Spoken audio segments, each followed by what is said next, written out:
Selamat datang pada bagian ketiga atau bagian terakhir pada review smartphone Android Max V ini. Pada bagian ketiga ini kita akan melakukan review dari bagian yang teman-teman paling suka, yaitu games dan kamera. Kita mulai saja dari kamera terlebih dahulu. Seperti yang teman-teman tahu, bahwa sebelumnya saya memiliki masalah karena pada sisi storage ini atau sisi kamera sini, karena semua penyimpanannya ditaruh di virtual internal memory atau sebenarnya juga ke internal memory juga, virtual external memory yang sebenarnya juga internal, sehingga tidak bergunanya external memory yang disisipkan pada paket pembelian yang sebesar 4 GB. Saya ingin kasih lihat di sini. Udah kan settings, save, storage. Ada internal storage, ada internal virtual SD card, dan internal SD card-nya yang tidak dapat digunakan karena memang ada, menurut saya ini merupakan kesalahan yang cukup mediocre lah, karena jadinya teman-teman tidak dapat menginstal game yang size-nya melebihi dari size internal virtual SD card yang hanya dipatok pada 2,5 GB saja. Padahal kalau misalnya pada ponsel Android yang lain memiliki external SD card, itu kalau ingin menginstal game yang size-nya misalnya seperti sebesar 3 GB, hanya membutuhkan memori eksternal yang jumlahnya lebih besar daripada 3 GB saja, seperti 16 atau 32 atau 8 dan yang lainnya. Sehingga bisa saya katakan bahwa internalnya ini cukup terbatas, dan terkadang kalau membutuhkan space lebih, teman-teman harus memindahkan misalnya file foto atau video yang besar, dipindahkan ke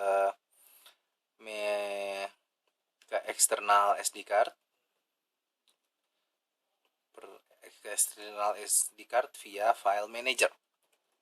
Kita mulai lagi ke kamera. Oke, di sini kamera sebelumnya saya sudah memberitahu kalau akan tersimpal pada internal virtual SD card. Ya, di sini ada beberapa opsi seperti foto biasa, foto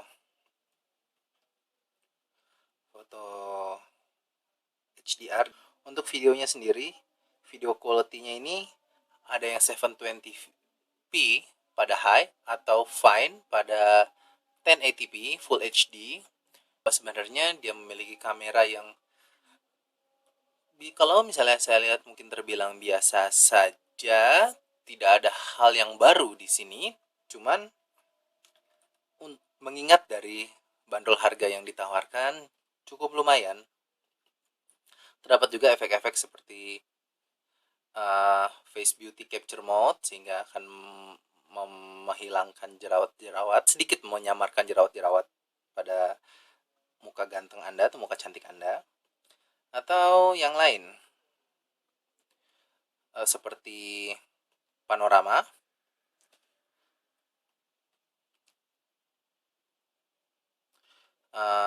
multi-angle view image. Jadi dalam satu image itu kita bisa memfoto di beberapa angle yang sama tapi dengan dalam objek yang sama, atau yang lainnya seperti scene dan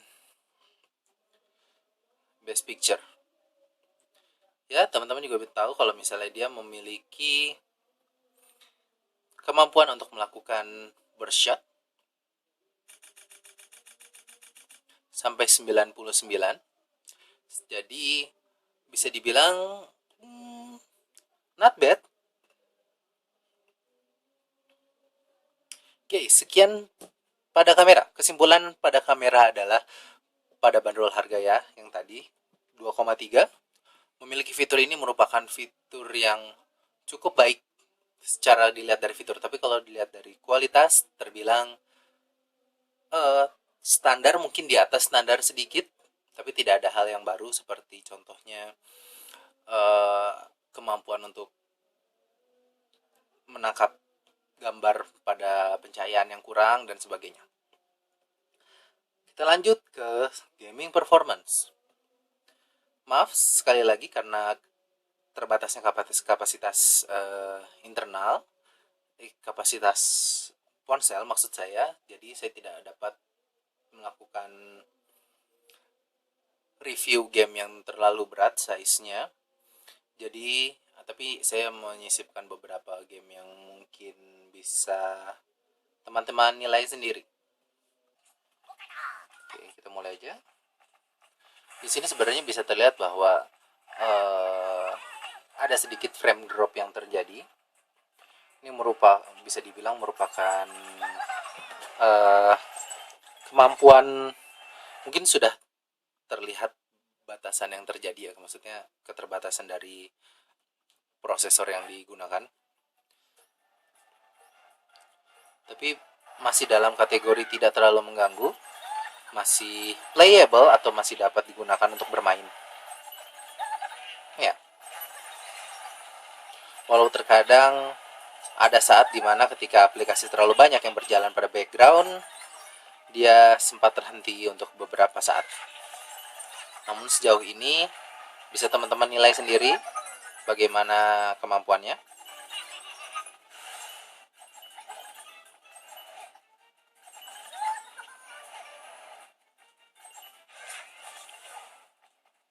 Ya, seperti itu. Itu dari DSP Cable Me. Hal lain adalah saya sangat suka bermain Minecraft.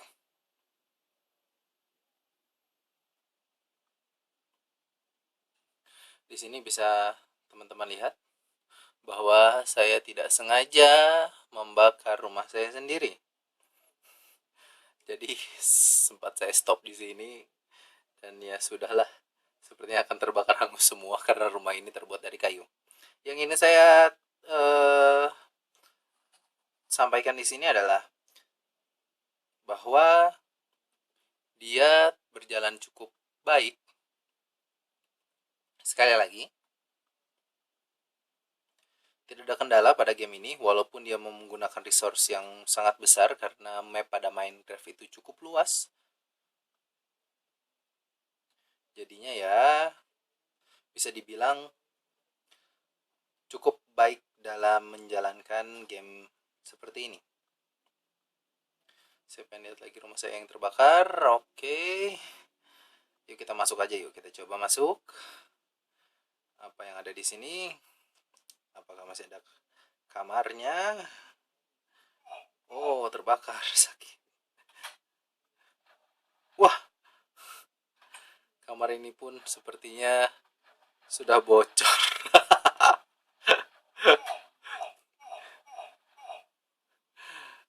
Oke. Hancurlah rumah ini. Kita coba lihat naik ke atas. Wow. Ya, tampaknya sudah terbakar semua rumahnya. Ya, itulah Minecraft. Mungkin teman-teman mungkin bisa dibilang sudah cukup bosan melihatnya. Saya selalu menggunakan Death Trigger karena saya ingin memasuki Modern Combat 4, tapi tidak bisa dimasuki karena masalah yang tadi, yang sama, yaitu terbatasnya memori internal.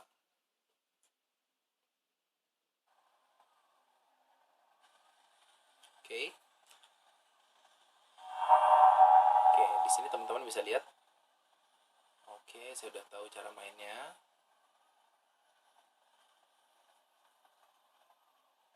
Oke. Shoot the barrel. Di sini bisa dibilang bahwa bergerak cukup halus tanpa ada frame drop sedikit pun.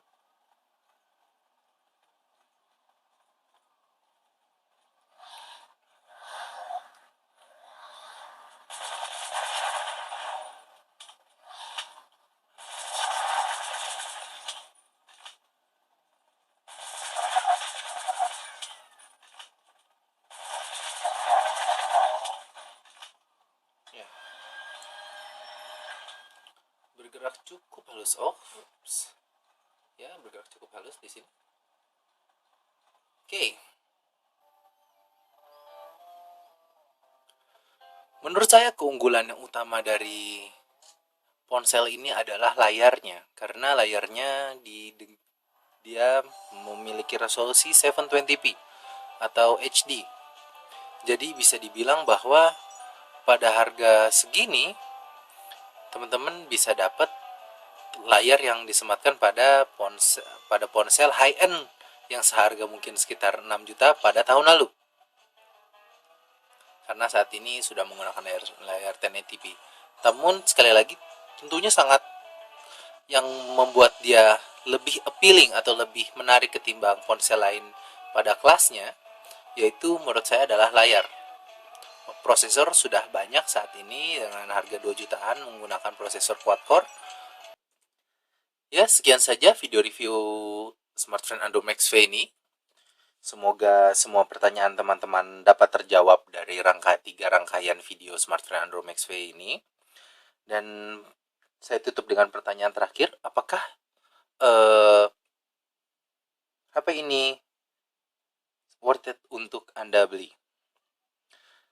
Kalau misalnya saya lihat dengan 2,3 juta rupiah, spesifikasi yang ditawarkan tentunya cukup membuat ponsel ini tampak seperti best deal atau dengan harga seperti itu mendapatkan spesifikasi terbaik di kelasnya. Namun perlu diingat bahwa ponsel ini dual SIM, GSM CDMA, yang CDMA-nya harus diisi dengan smartphone. Jadi jikalau Anda tidak masalah menggunakan kartu tambahan atau biasanya sebelum menggunakan smartphone sebelumnya, maka ya ini merupakan, saya cukup menyarankan Anda untuk mendapatkan ponsel ini kalau hanya digunakan untuk kebutuhan sehari-hari. Masalah yang lain juga ditemukan, yaitu masalah memori eksternal yang tidak dapat digunakan atau defaultnya adalah virtual internal memory yang sebenarnya juga salah lagi ngomongnya, virtual external memory yang sebenarnya juga internal memory. Jadi terbatasnya memori internal patut jadi catatan buat teman-teman. Dan untungnya ini memiliki sistem operasi Android. Jadi ketika ada masalah, teman-teman dapat menyelesaikan masalah tersebut dengan sendirinya, yaitu dengan melakukan root dan melakukan swap memori ke memori eksternal. Sehingga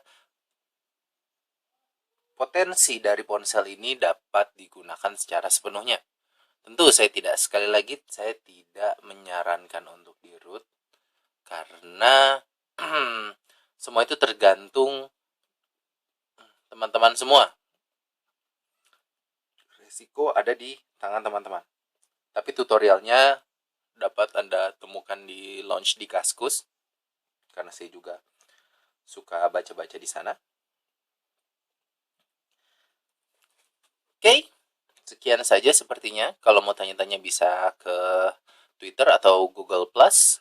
Saya lebih sering muncul di Google Plus daripada di Facebook, karena isi Facebook saya ya begitulah. Paling tagging foto toko online dan sebagainya. Seperti saya salah memilih teman. Oke, sekian saja. Mohon maaf sekali lagi karena terlalu lama, dan mohon pendapatnya. Apakah saya masih harus melakukan video review dari ponsel ini, Android Max C? Tolong komen di bawah ya. Karena kalau saya lakukan review mungkin jatuhnya akan jadi lebih lama lagi. Cuman semua tergantung sama teman-teman juga. Karena sebenarnya sudah ada video review mengenai Android Max C ini di YouTube. Kemarin saya lihat, kalau nggak salah nama akunnya Bang Review aja, kalau nggak salah ya. Ya, dukung terus reviewer amatir.